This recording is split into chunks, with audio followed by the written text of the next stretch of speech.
Hi అండి అందరికీ. నా ఛానల్ని లైక్ చేసి షేర్ చేసి సబ్స్క్రైబ్ చేయండి ప్లీజ్. నేను ఇప్పుడు మీకు చూపించబోయే టెంపుల్ వీరాంజనేయ స్వామి టెంపుల్ తాడిబందు. ఈ టెంపుల్ వచ్చేసి సికింద్రాబాద్ త్రేతాయుగం నాటి గుడి అన్నమాట. ఇది 1928 మనకు స్వామివారు ఇక్కడ వెలిసినట్టుగా మనము తెలుసుకున్నాము. స్వామివారు మనకు వీరాంజనేయులుగా వెలిసినారు. గణపతి పక్కన కనిపిస్తారు. గణపతి సమేతముగా ఆంజనేయులు స్వామివారు కనిపిస్తారు. ఫస్ట్ రేకుల షెడ్డులో టెంపుల్ ఉండే దాన్ని అంచెలంచెలుగా భక్తుల సహాయంతో డెవలప్ చేయడం అయినది. ఇక్కడ స్వామివారికి శనివారం మంగళవారం ప్రత్యేక పూజలు అభిషేకాలు, అట్లే ప్రతిరోజు సింధూర అలంకరణ ప్రత్యేక పూజలు ఉంటాయి. ఇక్కడ పూల అలంకరణ కూడా ఉంటుంది. ఇక్కడ శనివారం ఏమిటంటే బంగారు కవచము వెండి కవచము పెడతారు. దానికి తగ్గట్టుగా ఆ రోజు అలంకరణ చేస్తారు. ఇక్కడ ప్రసాదాలు అమ్మడము జరగదు. ఎంతమంది భక్తులు వచ్చినా వారికి ఉచితంగా పంచడము జరుగుతుంది.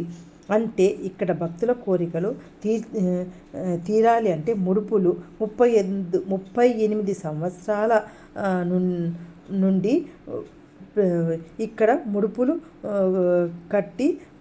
కట్టేవారు వారి కోరికలు స్వామివారు తీరుస్తారు.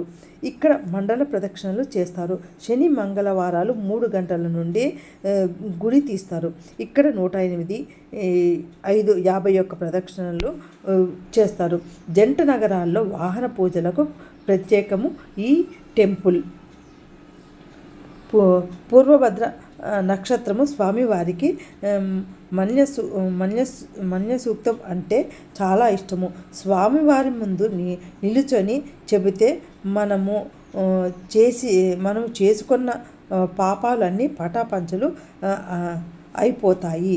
ఇక్కడ ప్రత్యేకత ఏమిటంటే శనివారము మంగళవారము 9 రకాల నైవేద్యాలు స్వామివారికి హోమం ఉంటుంది. పూర్వభద్ర హోమము, తమలపాకుల అలంకరణ, తులసిమాల అలంకరణ, చామంతుల అలంకరణ.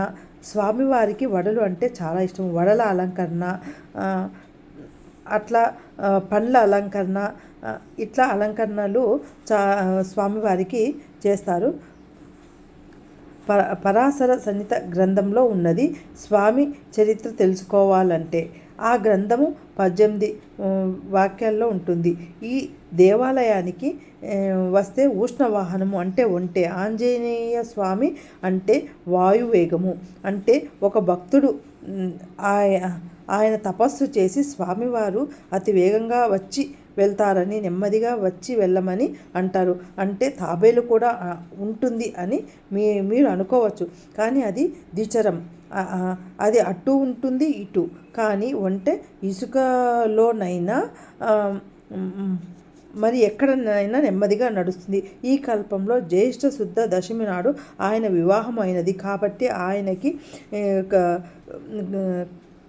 కళ్యాణం జరిపిస్తారు. సువత్సల దేవితో కళ్యాణము జరిపిస్తారు.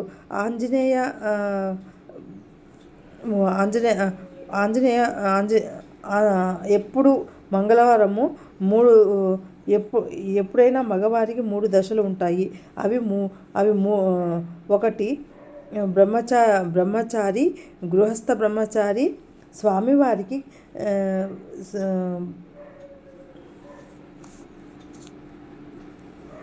స్వామివారికి కళ్యాణం అయినది అంటే బ్రహ్మచారి కదా, కళ్యాణం ఏంటి అని అనవచ్చు. బ్రహ్మచారి అంటే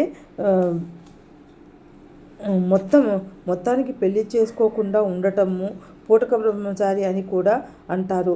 గృహస్థ బ్రహ్మచారి పెళ్లి చేసుకుంటాడు కానీ సంసారము చేయడు. స్వామివారు కూడా సూర్యదేవుని దగ్గర విద్యను అభ్యసించినప్పుడు నవవ్యాకరణం నేర్చుకోవడానికి అంటే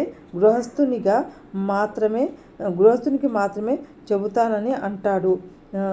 నేను బ్రహ్మచారిని, నేను పెళ్లి చేసుకోవటం ఏమిటి, నాకు ఎట్లా కుదురుతుంది? మరి పెళ్లి చేసుకోనంటే నేను చెప్పను, ఈ చిక్కుముడిని నీవే ఇప్పాలి అంటే అప్పుడు ఆయన చెబుతాడు, నీ వివాహం చేసుకో కానీ సంసారం చేయకు, ఈ ఈ కల్పంలో పెళ్లి చేసుకో, ఆమె తపస్సుకు వెళ్ళిపోతుంది, వచ్చే కల్పంలో నీకు భక్తులు కళ్యాణం జరిపిస్తారు. భక్తి స్వామివారు కూడా సూర్యదేవుడి దగ్గర విద్యను అభ్యసించినప్పుడు నవవ్యాకరణం నేర్చుకోవాలి అంటే గృహస్థునికి మాత్రమే చెబుతానని సూర్యదేవుడు అంటారు. ఈ 1265 కిలోల లడ్డు తయారు చేసి ఈ గుడి నుంచి అయోధ్యకు తీసుకెళ్ళినారు. ఈ గుడి పక్కననే దుర్గా అమ్మవారు గుడి ఉన్నది. ఈ గుడి లోపలే ఈ గుడిని మీకు చూపిస్తున్నాను. ఈ గుడి కూడా చాలా బాగున్నదనమాట. చూడండి, ఆ గుడి అప్పుడే పంతులు గారు అంటే క్లోజ్ చేసినారు. గుడికి వెళ్ళేసి హారతి తీసుకున్నాను, అమ్మవారిని మొక్కుతున్నాను. అమ్మవారు చాలా బాగున్నారు, మీకు చూపిద్దామంటే తలుపు వేసి ఉన్నదన్నమాట. ఇక బయట నుంచి ఇట్లా నేను ప్రదక్షిణ చేసి అమ్మవారిని మొక్కుకున్నాను అనమాట. ఈ గుడి కూడా చాలా అంటే చాలా బాగున్నది. చూడండి, ఇక నేను ప్రదక్షిణ చేసి నేను అమ్మవారిని మొక్కినాను. ఇక్కడి నుంచి ఇక నేను అక్కడే బొట్టు పెట్టినారు, కుంకుమ పెట్టుకున్నాను. ఇక మొక్కితాను. ఒక్కొక్కరు వస్తూ ఉన్నారు. అక్కడ ఈ తాడిబంధు దుర్గామాత గుడి ఎంతమంది చూసినారు, నచ్చితే కమెంట్స్ రూపంలో చెప్తారని అనుకుంటున్నాను. నచ్చితే ఒక లైక్ కొట్టండి.